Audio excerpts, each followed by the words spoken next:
আসসালামু আলাইকুম শিক্ষার্থীরা, কি অবস্থা সবার? আশা করি আমরা সবাই ভালো আছি এবং আমাদের এডমিশনের প্রিপারেশনটা সুন্দরভাবে দিচ্ছি। আজকে আমরা ভার্সিটি এ ইউনিট ফ্রি কোর্সের অন্যতম গুরুত্বপূর্ণ একটা ক্লাস নিউটনিয়ান বলবিদ্যা আমরা শুরু করব। এটি ফিজিক্স প্রথম পত্রের চতুর্থ চ্যাপ্টার এবং আমরা সবাই জানি যে এটা খুবই গুরুত্বপূর্ণ একটা চ্যাপ্টার। এটা থেকে প্রত্যেক বছরই অনেক কোশ্চেন আসে এবং এই কারণে এটাকে আমরা আসলে একটা 5 স্টার কোশ্চেন বলতে পারি। এটাকে আমরা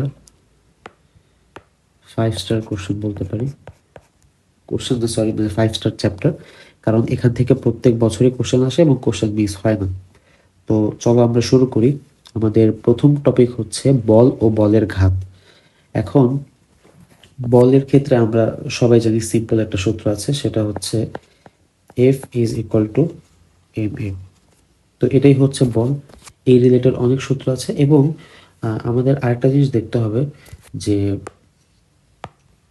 যদি আমাদেরকে সামেশন অফ এফ বের করতে হয়, সামেশন অফ এফ কি, ধরা যাক এরকম যদি কোনো একটা বস্তু দেওয়া থাকে এবং বলা হয় যে এর দুইটা দিকে দুইটা বিপরীতমুখী বল কাজ করতেছে, যেমন ডান দিকে যদি F1 বল কাজ করে এবং বাম দিকে যদি F2 বল কাজ করে, এবং আমাদেরকে যদি বলা হয় যে বড় F1 বলটা বড় এবং F2 বলটা ছোট, তাহলে আমরা বুঝতেই পারতেছি যে আমাদের লব্ধিটা কোন দিকে কাজ করবে। অবশ্যই F1 এর দিকে কাজ করবে। তাহলে সেই লব্ধিটাই হবে কি আমাদের এম এ। তাহলে আমরা এখানে ইকুয়েশনটা কি লিখতে পারি? Summation of F is equal to M A, বা F1 minus F2 is equal to M A. তো আমাদের বিভিন্ন ক্ষেত্রে এই ধরনের সূত্র আমাদের সমীকরণ আমাদের লিখতে হতে পারে। তো আমাদের কোশ্চেন বুঝে আমাদের সেই অনুযায়ী সমীকরণ লিখতে হবে।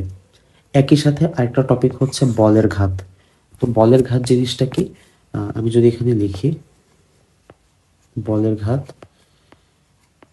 বলের ঘাতকে আমরা জানি যে বল এবং বলের ক্রিয়াকালের গুণফল, এটাই হচ্ছে বলের ঘাত। এবং একই সাথে বলের ঘাত কিন্তু ভরবেগের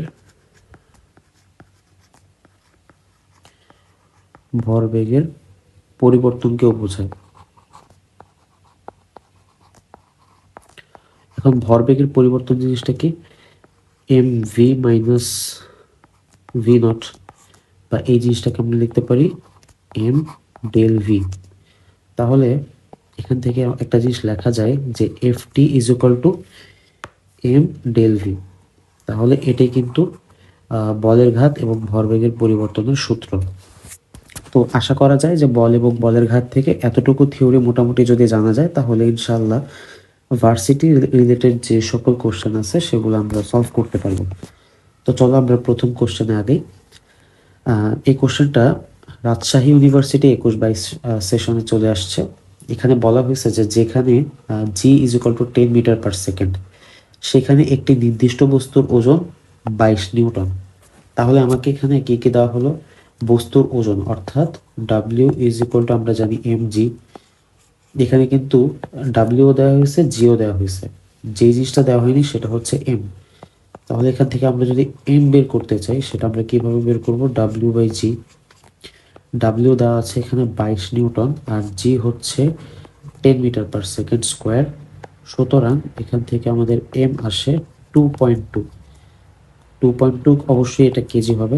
এবং তোমাদেরকে বলে রাখা ভালো, এটা যেহেতু ভার্সিটির কোর্স, তো আমরা এখানে অবশ্যই হ্যান্ড ক্যালকুলেশনই করার চেষ্টা করব, এবং ভার্সিটিতে তোমরা জানো যে ক্যালকুলেটর অ্যালাউড নেই। সো তোমরা অবশ্যই সকল ম্যাথ ক্যালকুলেটর ছাড়া নিজ হাতে মুখে মুখে বা হ্যান্ড ক্যালকুলেশনও তোমরা করার চেষ্টা করবে। তাহলে এখান থেকে আমরা এম এর মান পেলাম। এখন এখানে বলা হয়েছে যে G is equal to 5 metre per second square হলে ওই বস্তুর ওজন ও ভর কত হবে। আমরা এখান থেকে দেখলাম যে ভর অলরেডি কত, 2.2 কেজি। এই জিনিসটা আমরা কিন্তু অলরেডি দেখতে পাচ্ছি। তাহলে তোমরা যদি এখানে খেয়াল করো যে সি আর ডি অপশনে, সিতে দেখো এম 1.1 কেজি এবং ডি অপশনেও এম 1.1 কেজি। তাহলে তোমরাই বলো এই দুইটা অপশন কি হওয়া পসিবল? অবশ্যই পসিবল না। সো আমরা এই দুইটা অপশনকে এলিমিনেট করি।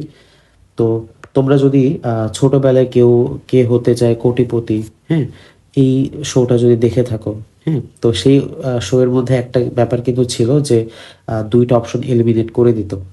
তা আমরাও কিন্তু এখানে একটা টেকনিক ইউজ করে দুইটা অপশন এলিমিনেট করেছি। তো আমাদের কাছে এ এবং বি এই দুইটা অপশন আছে।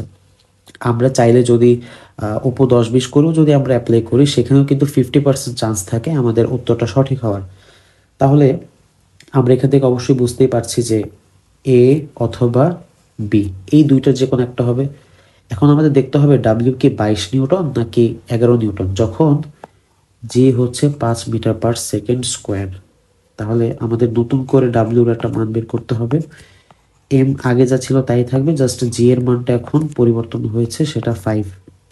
এম যদি 2.2 হয় এবং জি যদি 5 হয়, তাহলে এখান থেকে যদি তোমরা দেখো 5-এর ডাবল কত হয় 10, তাহলে 2.2 ইন্টু 5 কত হবে? অবশ্যই 11 নিউটন হবে। 22 নিউটন হওয়ার তো সুযোগ নেই, যদি 10 থাকতো তাহলে সেটা 22 নিউটন হতো। তাহলে এখান থেকে আমরা বুঝতে পারলাম সঠিক উত্তর বি। এবার আমরা আমাদের পরের কোশ্চেনে যাই। এখানে বলা হয়েছে যে সবল নিউক্লিয় বলের পাল্লা কত। আমরা জানি যে সবল নিউক্লিয় বলের পাল্লা, সবল নিউক্লিয় বল, এটার পাল্লা হচ্ছে 10⁻15 মিটার। তো আমরা জানি যে সবল নিউক্লিয় বল 10⁻15 মিটার, এবং আমাদের কিন্তু অবশ্যই জানতে হবে সবল নিউক্লিয় বল কি। এটা কিন্তু একটা মৌলিক মৌলিক বল, তাই না? তাহলে আমাদের আর তিনটা বল আছে, সেটা হচ্ছে দুর্বল নিউক্লিয় বল, তারপর হচ্ছে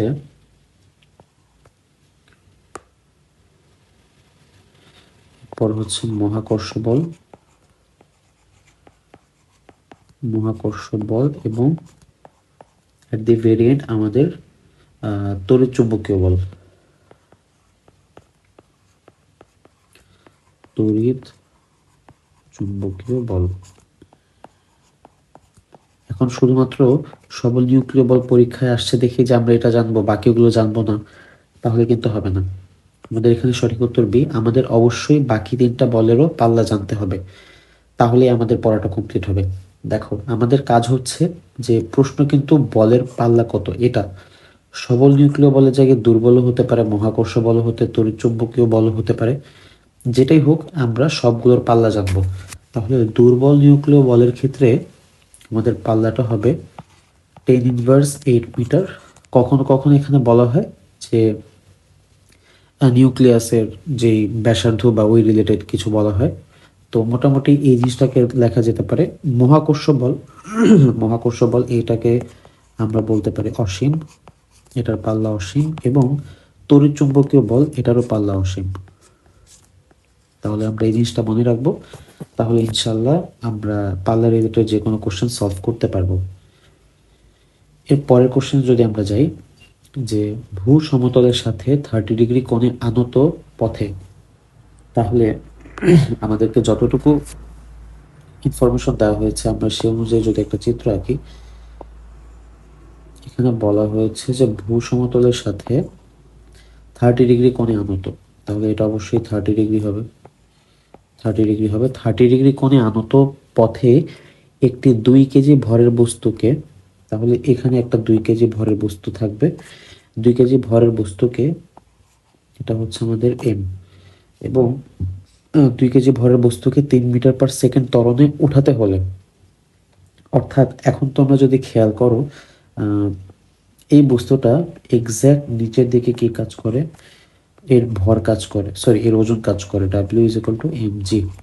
এখন যেহেতু এটা আনত তলে আছে, আমরা জানি যে আনত তলে থাকলে এর ওজনটার কিন্তু দুইটা উপাংশ হয়, একটা তলের লম্ব বরাবর নিচের দিকে, যেহেতু এটা 30 ডিগ্রি তাহলে এটাও কি হবে 30 ডিগ্রি হবে, এবং তলের লম্ব বরাবর এটা হবে এম জি কস 30, এবং তলের সমান্তরালে নিচের দিকে হবে এম জি সাইন 30। তাহলে আমরা এখানে দেখতে পাচ্ছি যে নিচের দিকে একটা বল কাজ করছে, তাহলে এই বলটাকে ক্যান্সেল আউট করে উপরের দিকে যদি আমরা ত্বরণ তৈরি করতে চাই, অবশ্যই উপরে একটা বল কাজ করবে। যেহেতু এখানে বলা হয়েছে যে 3 মিটার/সেকেন্ড স্কোয়ার ত্বরণে উঠাতে হলে, অর্থাৎ আমাদের লব্ধিটা অবশ্যই উপরের দিকে কাজ করবে, যেখানে ত্বরণ হবে 3 মিটার/সেকেন্ড স্কোয়ার।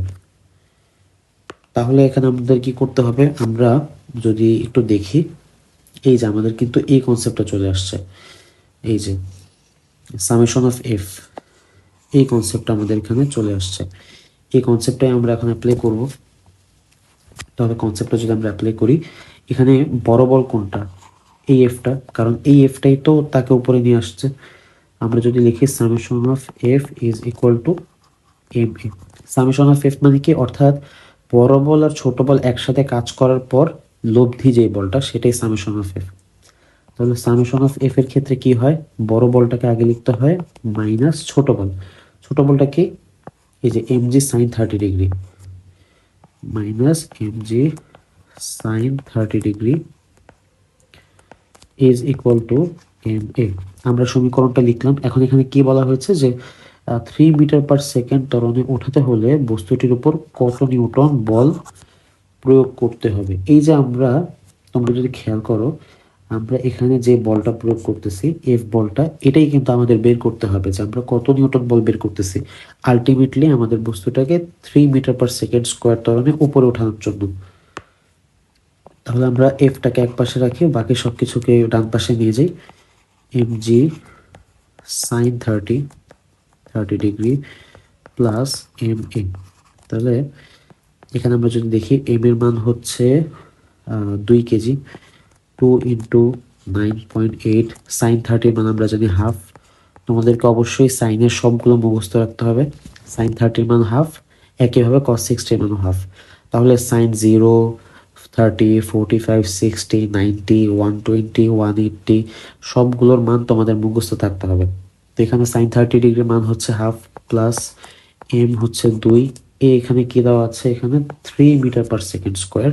তাহলে এখানে যদি 3 বসাই, এখানে তোমরা যদি দেখো এই 2 আর নিচে 2 কাটাকাটি যায়, তাহলে এখানে 9.8 থাকবে, প্লাস 3 × 6। তাহলে 9 আর 6 যদি যোগ করা হয়, আমরা জানি 15 সাথে 0.8 থাকায় 15.8 নিউটন। আমরা যদি অপশনের দিকে তাকাই, তাহলে অপশন ডি হচ্ছে রাইট আনসার। এখন এখানে যদি আমরা দেখি, 60 কেজি ভরের একটি বস্তুর উপর কত বল প্রয়োগ করলে 1 মিনিটে এর বেগ 10 মিটার/সেকেন্ড বৃদ্ধি পাবে। তাহলে কি কি উপাত্ত আমাদের দেওয়া আছে একটু দেখি। আমাদের ভর দেওয়া আছে, তারপর কত বল প্রয়োগ করলে, এফ বের করতে হবে। এরপর আমরা যদি দেখি 1 মিনিটে টি দেওয়া আছে, তারপর বেগ বৃদ্ধি পাবে, অর্থাৎ বেগ বৃদ্ধি দেওয়া আছে, বেগের পার্থক্য বা বেগের বৃদ্ধি দেওয়া আছে ডেল ভি। এখানে আমরা যদি লিখি, আমরা জানি F is equal to M A বা এম ইন্টু আমরা জানি যে ত্বরণকে কি বলা হয়, বেগ বৃদ্ধির হার বা বেগ পরিবর্তনের হার। তাহলে আমরা এ কে ডেল ভি বাই টি লিখতে পারি। এম হচ্ছে 60 কেজি এবং ডেল ভি এর মান কত, এখানে কিন্তু 10 মিটার/সেকেন্ড দেওয়া আছে, এবং টি হচ্ছে 1 মিনিট। 1 মিনিট মানে কত, 60 সেকেন্ড। তাহলে 60/60 কত হয়, 10 নিউটন হয়। তাহলে এখানে আমাদের রাইট আনসার হচ্ছে অপশন ডি। সো এই টপিকের আমাদের লাস্ট কোশ্চেন আমরা যদি দেখি, এটা খুলনা ইউনিভার্সিটি 19-20-এ চলে আসছে। নিউটনের গতির তৃতীয় সূত্রানুসারে ক্রিয়া প্রতিক্রিয়ার মধ্যবর্তী কোণ কত ডিগ্রি। এখন দেখো, আমরা নিউটনের গতির তৃতীয় সূত্র আমরা জানি যে প্রত্যেক ক্রিয়ার সমান এবং বিপরীতমুখী প্রতিক্রিয়া আছে। অর্থাৎ ধরা যাক এটা একটা দেয়াল, আমরা এই দেয়ালে যদি বাম পাশে যদি একটা বল প্রয়োগ করি, এফ পরিমাণ বল যদি প্রয়োগ করি, তাহলে সমপরিমাণ বিপরীতমুখী বল এই দেয়াল কর্তৃক আমাকে প্রয়োগ করা হবে। তাহলে আমরা যদি এবার এই জিনিসটাকে যদি চিত্রায়িত করি, একটা পয়েন্টে যদি নিয়ে আসি, ডান পাশে দেয়ালের প্রতিক্রিয়া বল এবং বাম পাশে আমাদের প্রযুক্ত বল, তাহলে একটু যদি খেয়াল করো, আহ, ক্রিয়া প্রতিক্রিয়া বলের মধ্যবর্তী কোণ কিন্তু 180 ডিগ্রি। তাহলে এখানে আমাদের আনসার হবে 180 ডিগ্রি। দুঃখিত। তাহলে এই হচ্ছে আমাদের বল এবং বলের ঘাত সম্পর্কিত কোশ্চেন। তোমাদের যদি কোশ্চেন থাকে তোমরা অবশ্যই কমেন্ট সেকশনে তা আমাকে জানাবে, এবং নেক্সট ক্লাসে ইনশাল্লাহ তোমাদের সাথে দেখা হবে অন্য একটা টপিক নিয়ে। সে পর্যন্ত তোমাদের প্রিপারেশন তোমরা নিতে থাকো। আল্লাহ হাফেজ, আসসালামু আলাইকুম।